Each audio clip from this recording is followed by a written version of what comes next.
Well, ladies and gentlemen, welcome back to another episode of What's Next. My next guest he fits in that category of one of the most interesting guys in the world. And I've come to know him as a friend. And literally down to the start of this podcast, I thought we were just catching up. And the next thing is like, hey, man, let's roll this thing. And so here we are. And I'm stoked because you're going to get sort of this unfiltered, what he and I would talk about over a couple of pints of beer, maybe too many cups of coffee. This is going to be great. So Robert Wolfe is on the show. A basic background, started Moosejaw, which we all know is one of the greatest most know it as an online mountaineering company. You're going to hear about the start of that back in 92. After that, started Crowdrise in 2011, which was acquired by GoFundMe in 2017. Probably got a few scar tissue stories about work with that company after, both good, bad, and indifferent. And the latest venture, one of which we're very happy clients of, called Zeck. Going to hear about that in the end. But Robert, welcome to the show. And man, this is going to be awesome. So I'm so glad you're here. No, I think unfiltered is probably a perfect way to describe it. So the last thing I want anyone to think is that I have any idea what I'm doing, but we're trying to figure it out as we go along. Oh, and this humility that you hear from him is actually genuine. But when you hear the story, you're going to be like, this isn't making any sense to me. So we're going to dive in, right? So everybody in our audience, most of the people in the audience, either have played or were a high-performing athlete or individual moving their lives into and around entrepreneurialism. We see all this bullshit on social media about what a glamorous and awesome life with our Lamborghinis and Ferraris in the driveways. And we're kind of here to say, look, that may be true to some degree, but the school of hard knocks is true and real. We've been a part of it. So before we start talking about your start to Moosejaw in 92 after U of M, let's go before U of M, right? Which you're a proud Wolverine grad. Yes. Were you always an entrepreneur? Did you have this bug or what happened? What was it like for you sort of in the early days? Yeah, you know, it's a great question because I had the bug but didn't know I had it. So I was always the kid prior to the football games who was walking around the golf course selling T-shirts that I made myself.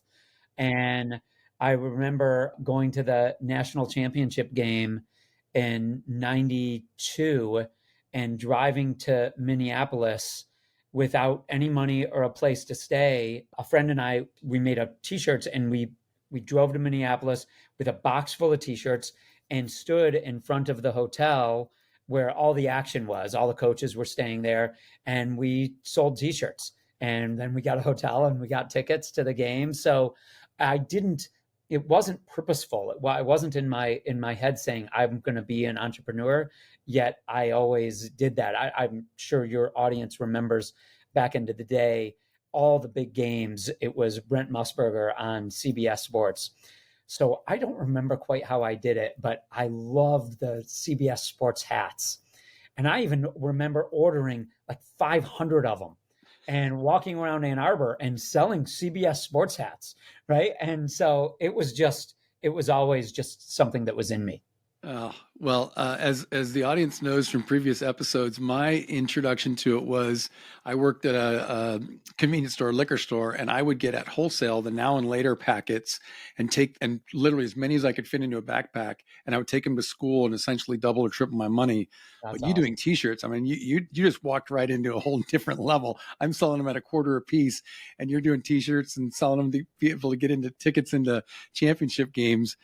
So you're doing that. It sounds like you've got it, right? And I think most of the guys and gals that we've had in this show, very similar stories. Like I really didn't know what I had, but I had something that starts to cultivate. So you're at U of M, you open up Moosejaw in 1992. What was the idea for starting that? I mean, did you have this full-blown business plan, go raise millions of bucks, or was it something completely opposite of that? Yeah, really, I think it's fair to say that we fell into it. So a friend and I, we were working for a guide service. We didn't know what we were going to do with our lives. Another friend had a guide service, mostly taking school groups out on trips. So we were doing that. And all the kids were buying real gear for these trips. And this is literally pre-internet. And there was no place in the Detroit area, or there were very few places in the Detroit area where you could buy this gear. So we said, okay, we're going to open a store. And it quite literally started off as a joke. I mean, I can remember, and my friend would remember as well, getting our first price sheet, figuring out what to order. We had no idea what the fuck we were doing. And I think we got really lucky because we didn't know the rules to break. And we opened in this tiny location in Kego Harbor, Michigan, which is sort of off the beaten track. And at that time, it's hard to even picture this. We were so early in the idea of North Face and Patagonia and these iconic brands turning from what we called a destination business, like you were only buying this stuff if you were actually going to go backpacking or climbing, to a lifestyle business. When we opened, North Face did not make clothing for women, which is so if you wanted to remember the North Face puffy jackets, if you wanted one of those and you were a woman and you would typically be a woman's large, you were just buying a men's small or a men's medium. And so we got very lucky with our timing. Also, when people would come into the shop, we didn't say, can we help you? We didn't even know to say that. I was the kid who wouldn't go to the mall, right? And wore the same clothes every day and didn't care. And so we had home run derby set up in the parking lot. And when people came in, I said, "Hey, do you want to play home run derby?" And it wasn't because we thought that would make a sale. I really wanted to play home run derby. And once Oh, by the we way, we're realized, selling mountaineering gear in the back. yeah, exactly. Right. Once we realized that this idea of connecting with the customer about something unrelated to the product was interesting and was working, then we started doing it purposefully. And it really flipped when we started to try and figure out a way to do it online. So, completely by accident, it wasn't because we were smart. We were doing things like blogging before there was such a word as blogging, and engagement before that became a buzzword. So, again, I always think that we got really lucky because we didn't know the rules to break. Okay, so as everybody knows in the show, I'm a huge note taker. I do that when we're kind of doing this conversation. So I got to go to the one of the things you said is we didn't know the rules. We didn't know the rules to break or not to break. I think that's an important thing. There's sort of this naive sense of it, but at the same time, you're playing home run derby in the parking lot. You may not be quote unquote doing it right, but you were doing it your way, is what it sounds like. And I know that about you, so I'm leading here a little bit. You mentioned lucky and timing. I think that in today's society, it can be construed as this lottery ticket thinking, like you literally stumbled onto an old uncle's trust fund in a will and suddenly you're flying around in private jets. Like that just isn't it. So maybe talk about, use the word lucky. Like what's your belief in that and what does that actually mean? Just I think putting it in context probably super important right here. Yeah, well, having worked in the cause space for so many years at Crowdrise and then at GoFundMe, our whole our whole reason for launching Crowdrise was to figure out a new and interesting way to help people, right? And to actually have an impact. And living in that space for so long, I don't know, I don't want to be too dramatic, but I'm sitting outside Detroit. I could have just as easily been in Kiev or Aleppo right now, Yeah. right? So I feel like when you're as lucky as me, it's your responsibility to give back. Mm-hmm. And so when I think about luck, that's how I think about it. But also, you have to capitalize on your opportunities. Yeah. So, and I also think we did that. But we're grinders. I mean, we work really hard. I am up at 5 a.m. I work all night. We work really hard. Yeah. So in that, and I'm hearing you, I think sometimes, we won the zip code lottery. I think all of us in the US in general, we could pick other countries as well too. And then there's certainly some, and you and I have talked about that offline from places I've been in Haiti and Africa and beyond, and you as well, where that's not the case. And so in the US, we certainly have. And so as we look at the opportunities of being here, to your point, this responsibility, but also it isn't a given, right? So as you talk about it, it's, yeah, I'm up early, I go to bed late. I know you're a student even today of other writings and teachings and voices. And I think that's important that we understand that luck is a part about being in the right spot. But I think most high performing individuals and athletes would tell you, especially the ones that have really made it, and the stories are everywhere, of grind, and practice when no one's looking. And then someone gets injured, somebody gets sick, coaching change happens, whatever it is, and boom, you're thrust into it. So as people make that transition into entrepreneurship, I want to speak very clearly to this is a transferable talent, right? This idea of working hard and grinding is so transferable into entrepreneurship because the more you do it, the luckier you're going to get. And I do a little bit put air quotes around that, but you and I both know we could count in the hundreds the number of people who have been lucky and successful because of hard work and grind. The number that have made it without that, we might be able to count collectively on one hand, right? So totally agreed. Yeah. So you go through that, man, I could take this in so many different places. Moosejaw, your connection, because the last thing I wrote, not last, but this connection with the customer, in a way, it sounded like you stumbled onto it. But what I know about you as a true human, that doesn't really surprise me. So maybe for those that don't know you, obviously, what does that mean? Like this connection to the customer, how did you find it? And how were you able to turn it from, yeah, this is kind of what we do to, holy shit, we can make some money at this? So I don't know if your audience, how deeply familiar they will be with backpackers and climbers, but they took themselves very seriously. And we thought this should be fun. And so that was our whole idea. And I don't want it to get too far ahead, but that's sort of been the through line with our companies is we've been in this space that is seemingly, I won't say miserable, but for lack of a better word, miserable. We've tried to flip it. And connecting with the customer and trying to make it fun and not taking ourselves so seriously, that has always resonated. I mean, we did some really crazy stuff at Moosejaw. I mean, there's a list of campaigns we did that you really couldn't do today. You couldn't do it then, but we did anyway. And come on, don't tease us. Give us one or two that you could say without getting canceled, but give us one or two that. One of my favorites that we got a lot of complaints about. That was so we really what we talked about internally is, and this, tell me if this makes no sense, is that we thought it's really easy to take it to an extreme. So we said we are not going to talk about fucking. We're going to talk about French kissing, right? Like that was how we talked about it, and that's harder, right? But we did one campaign. It actually came up in a conversation yesterday where on the L in Chicago, we had signs that said the person next to you wants to kiss you, or some version of that. So everyone would look up on the L and then look to the right or the left. So they took those down. That was a good one. We did another campaign where the idea was you're always in your gear, and so the first part of the campaign was we shot on a beach and had hundreds of people on the beach and everyone was in their gear, right? Like climbing gear and backpacks. The second one, we shot at a fancy restaurant, like a Capitol Grill, and we rented it out and everyone was geared up and it was really fun and cool. Well, the third one we did a fake funeral scene and it was awesome. We went to the cemetery and they were into it. We got the real priest resided over this. And we put up a giant billboard at this very well-trafficked location in Detroit. And people were so upset that it was the only time we had to take the billboard down. And it was not cheap back in the day to do a billboard for us. We took it down after one day. So the idea was we tried to it was okay sometimes to make people mad. We didn't want to make them sad. Right. There's a difference. And in that funeral billboard, we made them sad.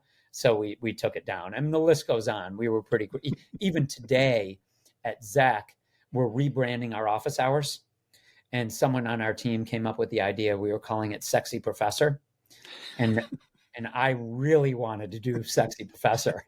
But the team shot it down. They thought it was too much.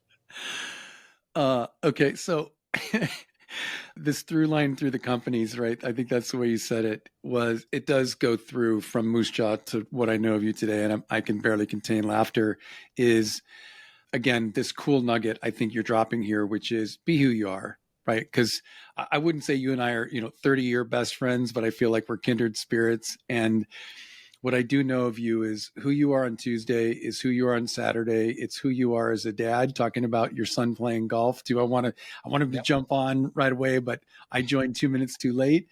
But I think there's a lot of truth to that, because then you don't have to put on the thinking cap to be the at work guy. Waking up at 5 and being who you are is probably pretty empowering, just the same as if you're working late at night and still who you are.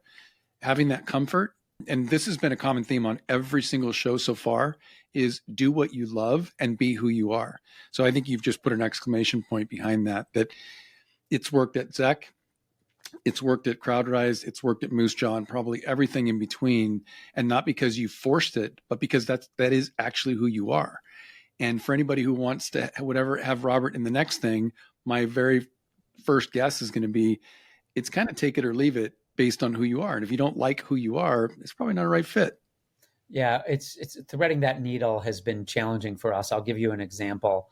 So at Crowdrise, our whole goal was to make giving back fun, right? So the idea was, if you actually like giving back, then you'll support the charities you care about more frequently, and you'll tell your friends about it. So if you think about the giving space in 2010, it was actually tactless to tell people how you give to charity. Nobody did that.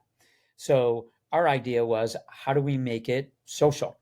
And so our slogan was, if you don't give back, no one will like you. And there was a lot of vitriol around that.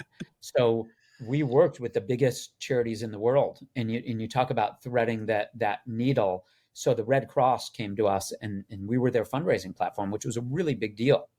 And they said, listen, we will use you if you take your slogan, if you don't give back, no one will like you, off our pages, because we were essentially building a microsite for them. And you have to lose your logo.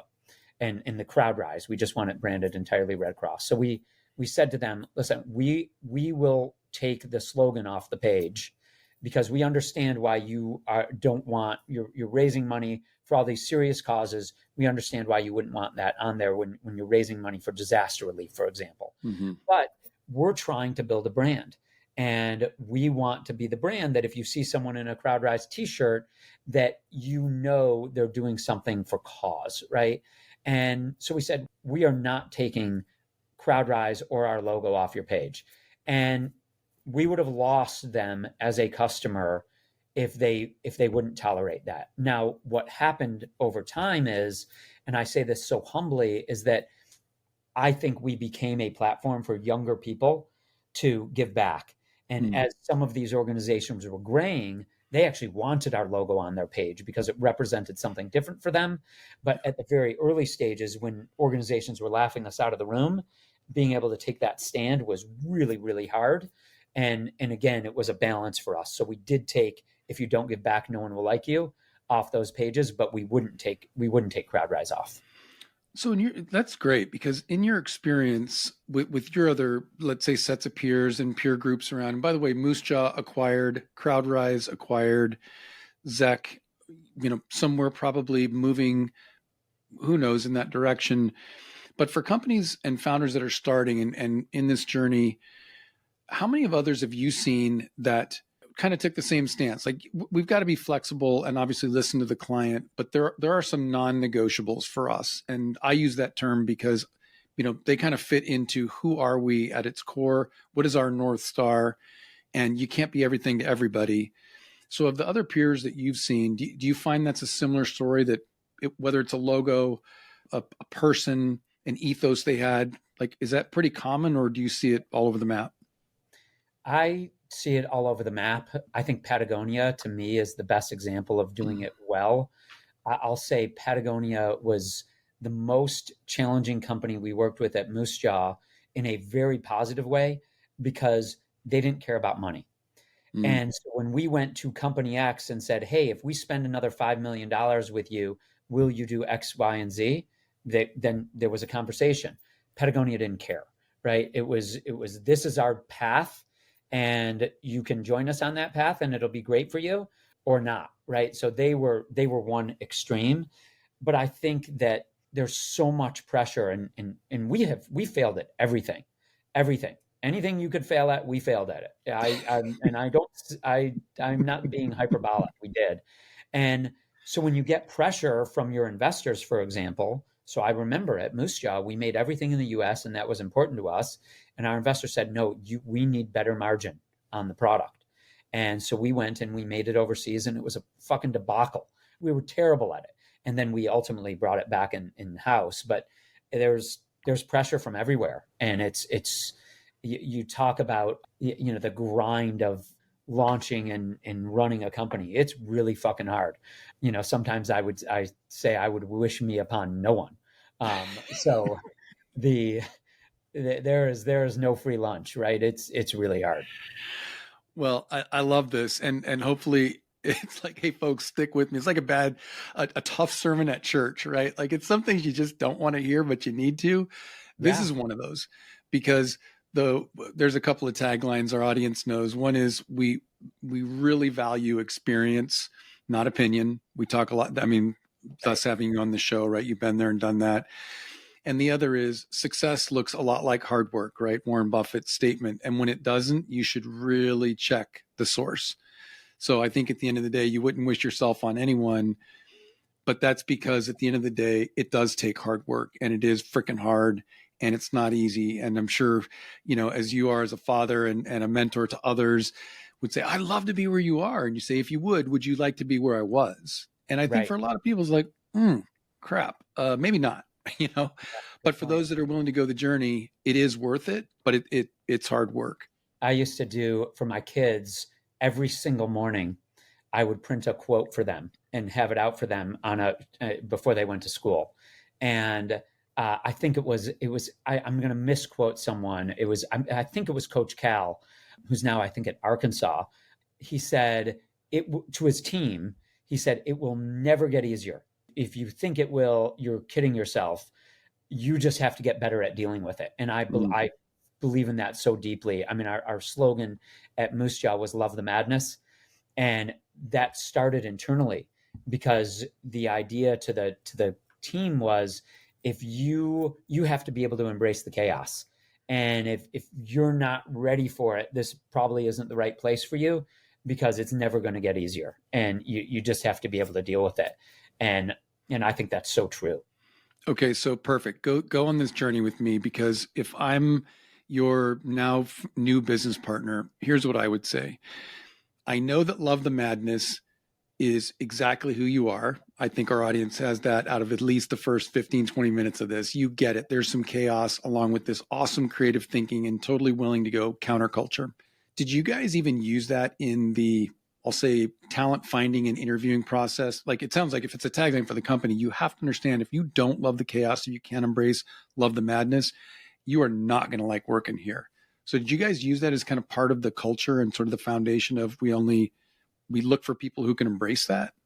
100%. We are a little quirky, so you sort of got to be able to hang. And but you know, lots of people love it. We have 5 rules that we've used at all 3 companies that we talk about when we're hiring people, that I think are representative of the kind of company we want to be and the kind of people we want to work with. And so we do talk about that a lot. I mean, I could tell what those 5 rules are, if that would be. Yeah, no, that's my next question. There's a softball. There you go. So it's no sorries. So we don't care if you screw up. We just want to fix it. It's no yawning. So we want lots of energy. If you need us to get you some coffee, we will definitely do it. Do what you say you're going to do. So we have a very collaborative way that we all work together. But at the end of the day, it's really, really hard to grow a company if people don't do what they say they're going to do. It's have as much fun as you possibly can. So if we're going to work as hard as we're working, let's have as much fun as we can while we do it. And lastly, it's speed. And so we've always had this mindset that it's really hard to be the smartest, but it's not hard to be the fastest. And so my guess is you and I have worked together a little bit. There's zero chance you have ever sent me an email that I didn't reply to same day. Right. And so that's sort of part of company culture, but there's systems around it. So I think systems get a bad rap. People think they create bureaucracy. I think differently. I think that systems get everybody aligned. So for all of these rules that we have in place, there are systems around it that I think ultimately make everybody's job easier. Yeah, it's so awesome, right? Because the idea of having systems, I'm with you on this 100%. Systems does not create bureaucracy if they're meant to actually do what they are supposed to do, which is in your case, I'll work backwards, right? So, and these will be in the show notes. Speed to me is if you don't have systems, you will be the slowest moving solopreneur, entrepreneur, business up to a Moosejaw, Crowdrise, and beyond size. You will be slow if you don't have systems because you'll always be doing it for the first time. You can waste a shitload of time doing it that way. I love the no sorries because, again, speaking to our pro athlete groups, at least in my world, right, in the soccer world, it's pass me the fucking ball. I'm in front of the goal. And Right. just like, I'm not going to say I'm sorry. I'm not going to say, hey, if you don't mind picking up your head after you beat that guy, I'm kind of still wide open. And if you don't get the ball, I'm not going to take it in the locker room. I'm not going to take it to the rest. Like it happens inside the business, inside the field. Just give me the ball, right? No sorries. I love that. The energy, no yawning for sure. Do what you say you're going to do. For us, we call that accountability, right? And I think we call it an accountability chart for a reason, not an org chart. It's like you do what you say you're going to do. And we're really big fans of that. I love have as much fun as you can, right? Because it certainly speaks to, again, these are great filters. I think you guys for laying those 5 out. And for any other founders out there, whatever your 2, 3, 4, 5 things are, you just heard each one of these in 2 or 3 words, very simple, but very straightforward, repeatable. Anybody in the company, my guess would be able to say, yeah, this is what they are. And when I'm thinking about my friends who might be high performers that want to come work here, I can say these 5 things and like, holy shit, I want to go there. Awesome. Come on the journey. Wow. Speed. When you respond to those within the day, that wouldn't I be tied to my phone? Like there's systems around it. No, you're not tied to a 20. I know that from you. But at the same time, there's a speed to it that says I'm responsive, right? So I think those are absolutely fantastic. Now, as you guys were building Moosejaw from, I'll call it crazy startup, here's this wonky idea, we're playing Ormond Derby in the parking lot. At what point, if ever, did you get to a place where you're saying, I think this could be something we could grow and sell? Or did it just organically end up in that spot? Yeah, I think people might find this not believable, but it was the latter. So we were trying to build a great company. We weren't trying to build a company to sell. And I think those are 2 very different things. And I could talk about that more For sure. because there's always pressure from investors to build that kind of company. But it was actually sort of odd. In a moment in time, several companies came to us and to acquire us. And we actually went really far down the path with one of them and ended up, it's just culturally, it wasn't a fit. So we said, forget it. And then a year later, it sort of ramped up again. And we decided, okay, let's go down this path again. And that ended up first, we raised private equity money, but they basically owned the company. And then years later, we sold to Walmart. And then after that, Dick's purchased Moosejaw from Walmart. So now we're a part of Dick's. Wow. That's amazing. So yeah, I think that is a little shocking because if you sort of think about the business schools of the world today, what do they all say? Build it with the end in mind. Always start with, I'm going to sell it. So work your way backwards. But you talked about sort of 2 different paths here, right? One was to build an awesome company, my words, and the other is build it to sell it. I mean, I think that there's probably a lot of meat in its own separate podcast there, Right. show. But give me the overview on those 2 concepts. The latter is, I think we get it, kind of business plan, business book side. But what does it mean to build an awesome company, or what were your words on that? Well, I'll give you an example of just a real life example of something that happened. So this is pre Shopify. So we basically, when we were redoing moosejaw.com every 6 months, it was a labor intensive process, right? We were basically doing all the work ourselves, and we loved it, and we didn't think we were terrible at it. Well, the idea was, okay, if this company is going to get acquired, we can't have a bunch of kids redoing the website. And so we went out and hired IBM, and IBM came in, and let's just pretend that when we did the process ourselves, it cost us 250 grand and took us a couple months. Well, with IBM, it cost us $3 million. It probably took 18 months, and it was worse. And so that was a really good lesson for us. I'm only Um, laughing because I know your pain, so yeah, don't take that as anything. right. No, it was, so that was really hard. And I think that's the difference of building a great company versus building a company with solely eyes on getting acquired. Now, just to be clear, so that I'm not getting a million calls from IBM, they did come out with this product that was called Crossview into our journey and ended up being great partners for several years. But the launch was really, really tough because this was all new for everyone. But that was a great lesson for us. I mean, we had every we again screwed up everything. Another example is we eventually became a top 5 dealer for all the big brands like North Face and Canada Goose and Arc'teryx. So we thought, okay, if we can do this well, we can sell snowboarding stuff well too. So I think we became a top 10 Burton dealer with like our first order, right? That's how much shit we ordered, and it didn't work, right? And so that was losing focus was a really powerful lesson for us, and it was so challenging, and it was, couldn't pay our bills, working on payment plans with all our suppliers, and that idea of staying focused has resonated. That was probably the biggest lesson for me throughout my whole journey. And so, was that losing focus? Was it a diversion from your culture? Because I do know you as a focused guy, right? As much energy and zip you've got, this focused attention is really great. Was it a matter there were too many voices in the room saying, let's go and acquire and do, and you kind of lost that focus, or what happened there? Well, first, it's there was, it was our own responsibility. We can only blame ourselves. Sure. But I think it was a little bit of believing our own bullshit and thinking, okay, if we can do X, we can certainly do Y. And that's not always true. In fact, it's probably usually not true. So if your audience, might not be analogous, but just because you're great at driving the ball, it doesn't mean you're going to be a great putter or even great with your irons, right?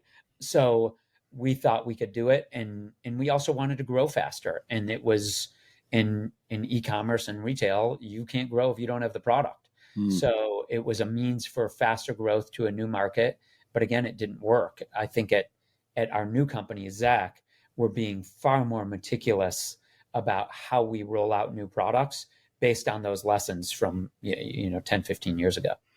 I think this is a great transition as we talk about Zeck. You've got some pretty good partners in that business, one specifically that I think, captures a lot of the limelight, and not for a figurehead position, certainly thoughtful about the business. So share what you can about that, and also talk about how does that create a check valve for you in being meticulous and thoughtful, but still having this creative energy. Yeah, it's two great questions. So first, my partner at Zeck is Edward Norton. He was also our partner at our prior company, Crowdrise. And so you talk about getting lucky. Partnering with Edward at Crowdrise was just is doesn't get any luckier. The way we fell into it, it's a long story, so I won't bore everyone with it. But he is not only super passionate, and he happens to be brilliant. He's super super smart and contemplative about how to build a company. He's not just to your point. He's not just a figurehead. He's in it. And obviously draws a lot of attention. And it's sort of for Zeck specifically, the juxtaposition of someone like Edward, who you're seeing in Fight Club and in Wes Anderson movies, and then you see him talking about board meetings. That sort of, at least in the public's mind, that irony has drawn additional interest. And then when you go hear Edward talk about it, you're immediately drawn in because he has lived in board meetings his whole life. And this is not something that's novel to him. It's a problem that he really saw, and we all collaborated on it together to build Zeck. So that part has been great. And in terms of being focused and being meticulous, I think it's really hard to, I don't know, sort of fly the plane when you don't know where you're going to land. And so for us, having goals is monumentally important because then you know what you're going after. And we actually didn't have that until we had a board. So when people ask me, should I have a board? My answer is always yes. Now, do you need a board where you have to do governance and have minutes and it be significantly dialed in like that. Not necessarily, but I used to say, people say, oh, you're so lucky you don't have a boss. And my answer was, well, I have a million bosses. It's all our customers. That was a little bit of bullshit. When we got aboard, I really had a boss. Yeah. Having that accountability was awesome.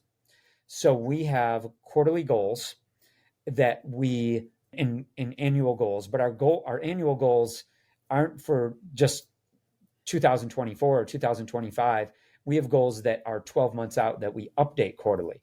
So there's always a quarterly goal and a goal that we're seeking a year away. And we are maniacal about hitting those goals. So when you talk about being focused, I'll often come to the team and say, hey, I have this new crazy idea. And they'll say back to me, well, is that going to help us hit our goal? And usually the answer is no. And then we'll say, okay, well, we'll put this on the longer list and table it for now. So having those very specific goals is really helpful to us as we collaborate to try and figure out what does our roadmap look like, what kind of marketing campaigns should we be doing, et cetera. Yeah, so I think for the audience, a good takeaway here, and you mentioned it sort of, we didn't know shit when we started Moosejaw, right? We were just building it, having fun. My guess is if I would have picked the younger version of you back in 92, 93 and said, show me your quarterly goals, what are your objectives, who's holding you accountable, you'd like looked over your shoulder going, what the hell are you talking about? Exactly. Fast forward to today. So in the spirit of, I'm not a huge fan of the life hacks or business hacks thing, but if you want to speed up the learning curve here, regardless of where you are on the stage, especially if you're starting out, and I speak from the same hymn book here, or sing from the same hymn book, that starting out with some objectives and goals, and the better you get at them, the more accountable you're going to be. And then having either an advisory board, to your point, you don't need a board of directors. You may just need an advisory board. People that are a little different thinking than you, that'll hold your feet to the fire, that'll call bullshit when needed, but that you can hand those goals annually and quarterly to, and just say, hey, even if we only checked in then, ask me how I'm doing and don't let me weasel out of it, right?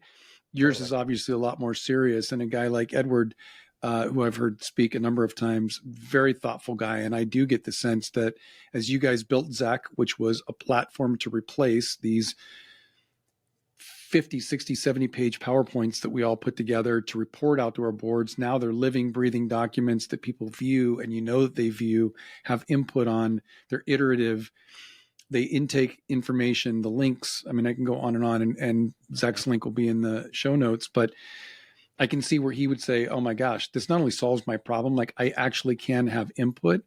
And a board of directors through governance would say, are you basically eating your own dog food, right? Are you doing what you say you're going to do? And do you live by it? And the answer is yes. So setting those goals and objectives fall within the platform, which then ultimately transition down to the staff and all the way up to the board of advisors or board of directors. Yes. If I'm talking to, and I do talk to earlier stage companies a lot, and I am crazy about this idea that you have to have goals, because it's just, there's a very big difference. And to your point, we lived it at Moosejaw. I mean, the stories I could tell are crazy, but I used to describe it that we used to go from crisis to crisis, or really project to project. So I'm not being overly dramatic, and that's really hard. And instead, when we got aboard and had those goals, you had to attack the vision and those goals, instead of just spending every moment worrying about what's 5 minutes in front of your face. Now, you also have to worry about what's 5 minutes in front of your face, right? But it makes you have to delegate at that point, because you can't do everything. And I remember ages ago when we had one store in Kego Harbor, and my dad said to me, you're doing well. When are you going to try and open another? And I said, well, I don't have time. And his answer was, you will never have time.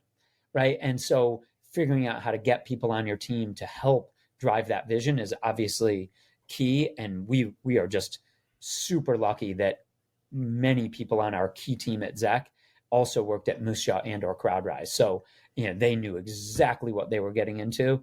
And to say that none of this would happen without them is an understatement. I mean, we are in it together, and it is a very collaborative environment. Well, it's a great testament to you guys. When people transition, and I've been very blessed to have a few go with me from company to company, number one, that says a lot that they trust you, and that you've, again, replicated who you are today is who you are on Sunday, and it's who we're going to be as a company. And people believe in that, and they see the value in that, and ultimately see the impact that it makes, which is awesome. I know we could get stuck on the goals thing, so I guess I'm just going to put an exclamation point behind it. I've lived by it. You have. I didn't start there. You didn't. But if you want to speed things up, get that in place and know right from the beginning when you set it, whether it's an outline, a budget, a forecast, whatever you want to call it, along with the objectives, the minute you publish it, it's wrong. You're going to miss high or low. It's okay. But get something in writing that everyone in the team can look at and say, okay, great. Are we moving in this direction? Because to your point, most of us visionaries and entrepreneurs have a very fatal flaw, and that is we want to be firefighters. You said crisis. I use fires. But the reality is, if there's not one, sometimes we become arsons and we start them because it makes us feel good to put them out. We find a crisis, right? No good crisis should go to waste. We create them because we're good at managing them. The goals and objectives actually help you stay away from them. So the ones you are managing, because they come, will be few and far between. And when they do, they typically are pointed where you want to succeed. And so I think that's a really important kind of bow to put on this thing, that no matter what, use the goals and objectives, let your board, advisory or otherwise, hold you accountable to them. And there's a lot of success that can come with that for sure. Yeah, definitely. Awesome. Well, Robert, as my lovely pooch here is give me a nudge, we've come to the end of our show. I cannot thank you enough for being a part of it. You kind of threw this out there, but I'm going to hold you to it. You mentioned that you talk to young entrepreneurs in groups. I know you do that personally. Where do people find you? What's the easiest way that they can get in touch with you? And we can include that in the notes below in case they're listening in the car or on the road. Robert at Zeck.app is great. Zeck. Okay. Well, that's pretty simple. And I can tell you, he'll get back to you, right? One way or another. Tons of information out there about him. Robert, thank you first and foremost for being a friend, for being a help to us at Galway Bay. You're helping us set the path, nudging us politely along to keep moving up that ladder. The experiences are great. Can you promise me that you'll come back on the show? Because I've already taken 3 different topics that I think we have 3 more shows on. So please promise me you'll come back. This is awesome. And I'll just say, for everyone who doesn't have their Galway Bay, it is badass. So both my kids are golfers, and they're decked, and it is really, really great. So there's a I'm not saying that as a nice plug. It just happens to be true. Well, we take every shameless plug we can get. So at GalwayBayGolf.com is the place to find Robert's kids gear. And we'd be happy to help you out. And if you have questions for us, same as Robert said, how do I put a board of advisors together? How do I even circle up some guys who I trust or gals that I trust to hold me accountable? Shoot us a note. We'd be happy to get you a format and framework to at least start and work within. That's kind of what we're about, helping you out on the journey of what's next. So thanks for joining, and we'll see you next time. Thank you.